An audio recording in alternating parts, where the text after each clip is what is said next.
Bonjour, je suis Amélie, cofondatrice de la marque et de la boutique en ligne Seven Harmonies et je suis surtout passionnée d'énergie et d'énergétique et j'aimerais aujourd'hui aborder avec vous un sujet qui est extrêmement important pour moi, c'est l'énergie vitale. Donc on parle aujourd'hui beaucoup des énergies, est-ce que tu as des bonnes énergies, nanana. En fait, qu'est-ce que c'est que ce truc-là et comment on fonctionne d'un point de vue énergétique. Donc on est tous d'accord, ça a été largement prouvé par la science et les travaux scientifiques, nous sommes constitués d'atomes.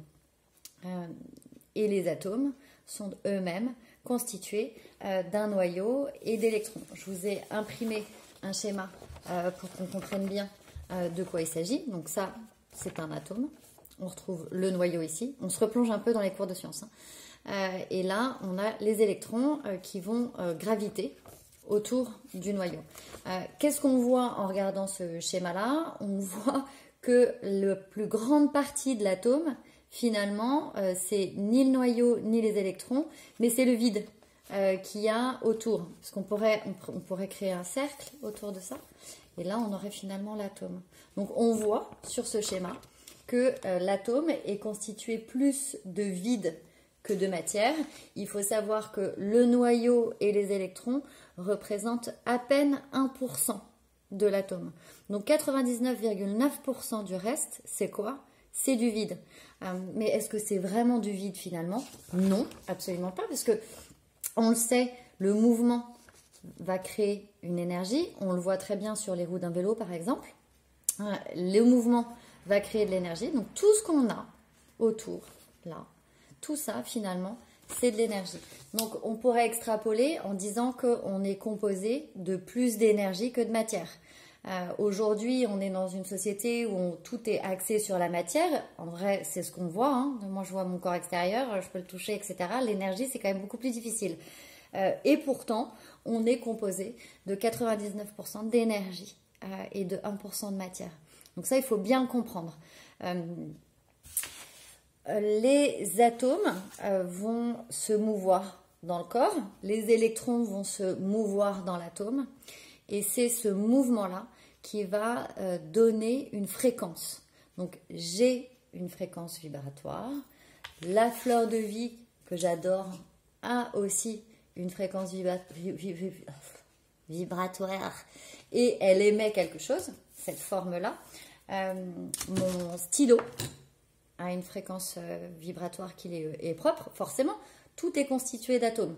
Que ce soit la table, le siège sur lequel je suis assise, mon chat, moi, mes bijoux, tout ça a une fréquence vibratoire du fait du mouvement.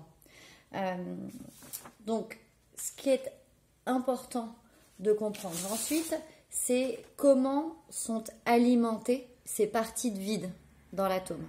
Donc ces parties de vide de l'atome, elles vont être alimentées par deux types d'énergie, les énergies yin et les énergies yang.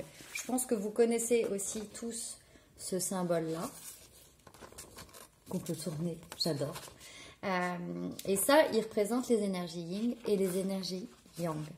Ce qu'il faut savoir, c'est que les énergies yin proviennent de la Terre. Donc, c'est des énergies qui vont partir du bas et qui vont remonter dans le corps. Les énergies yang, c'est les énergies cosmiques qui vont arriver par en haut. Donc, qu'est-ce que c'est le yin? Le yin, c'est les énergies telluriques. C'est tout ce qu'on va capter sur la terre-mère, là où on habite en ce moment. C'est elle qui nous nourrit. Et ça représente 90% de notre apport énergétique. Le cosmique, en haut, ça ne représentera que 10%. Et ce 10%, c'est quoi? C'est lié à l'expansion permanente de l'univers. C'est lié à la Lune. C'est lié au Soleil. C'est lié à toutes les planètes qui nous entourent dans notre système solaire. On le voit très bien au moment de pleine Lune. Les salles d'attente des urgences débordent, les accouchements sont plus nombreux, les gens sont plus excités, etc. Ça, c'est un fait. Les marées, la Lune influence les marées, donc forcément, ça va avoir une influence sur nous, mais à hauteur de 10%. Les énergies solaires aussi. On voit très bien avec les publications de la NASA maintenant que l'activité solaire est importante à prendre en compte, notamment pour leurs outils de mesure. Quand on a des éruptions solaires très vives, ça peut endommager leurs outils. Donc ils essayent de les programmer, les anticiper. Donc évidemment, si ça a un impact sur les outils qu'ils utilisent, ça a forcément aussi un impact sur nous, à hauteur du coup de 10%. Je reprends mes fiches parce que je voudrais essayer de vous parler avec le plus de clarté possible. Donc, on capte ces énergies. Comment on les capte? On va les capter par des portes. Et ces portes, je pense que vous en avez entendu parler aussi si vous êtes intéressé par l'énergie vitale. C'est les chakras. Donc, on a 7 chakras principaux. On va commencer avec le chakra racine, qui est vraiment notre accroche à la terre. On va ensuite retrouver le chakra sacré, le plexus solaire, le cœur, la gorge, le front et la couronne. Donc tout ça, ces vortex-là, ce sont les portes d'entrée de l'énergie. Ensuite, l'énergie va circuler dans le corps grâce aux méridiens.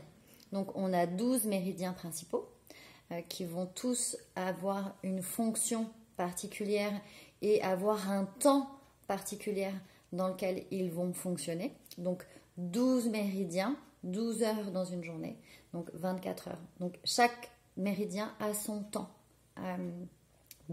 d'activité, je dirais. On a aussi 2 méridiens supplémentaires qu'on appelle les méridiens centraux, pardon. Donc on a le vaisseau gouverneur et le vaisseau conception. Donc je me mets sur le côté pour vous montrer. Donc on va partir du périnée, du chakra racine.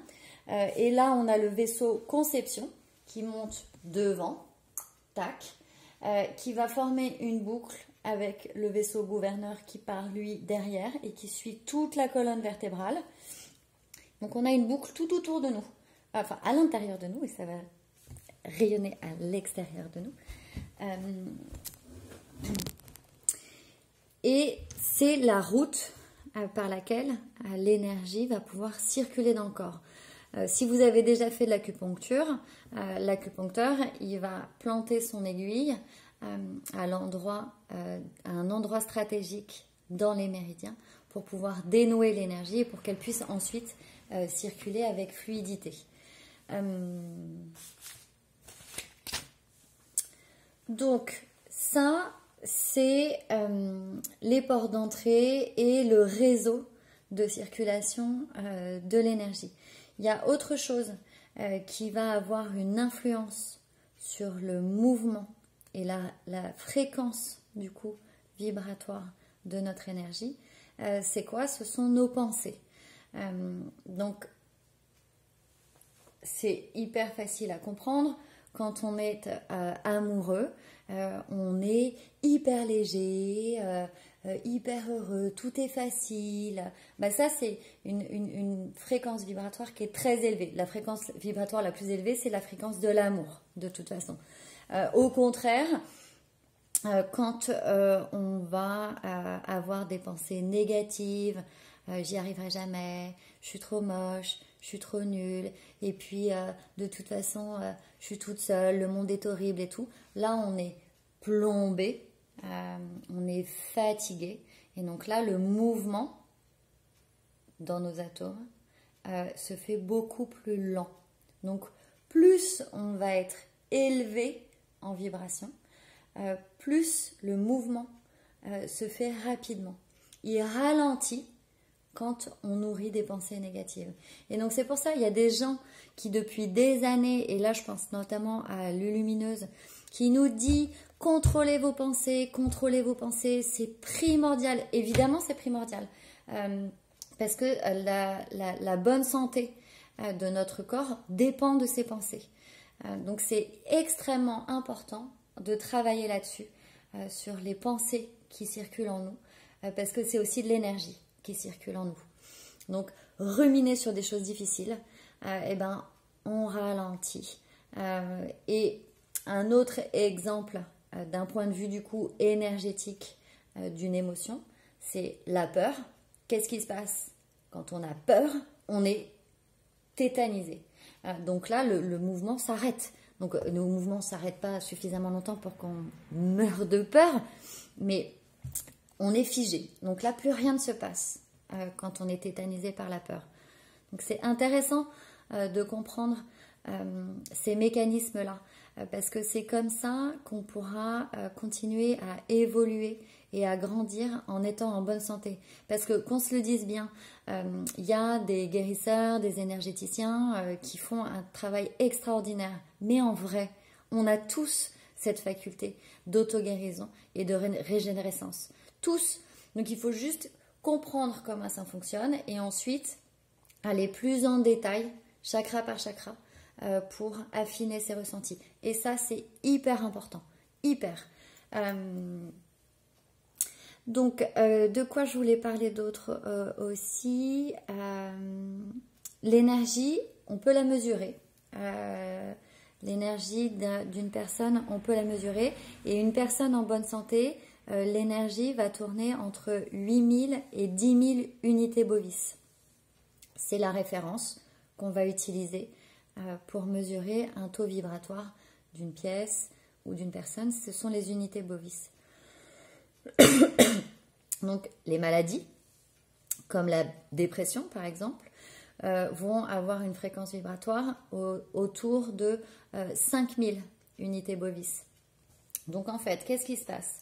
Quand je rumine des pensées négatives, je ralentis le mouvement dans mes atomes et je ralentis le mouvement dans mon corps. Et du coup, là, c'est la porte ouverte, c'est une des portes ouvertes à une maladie.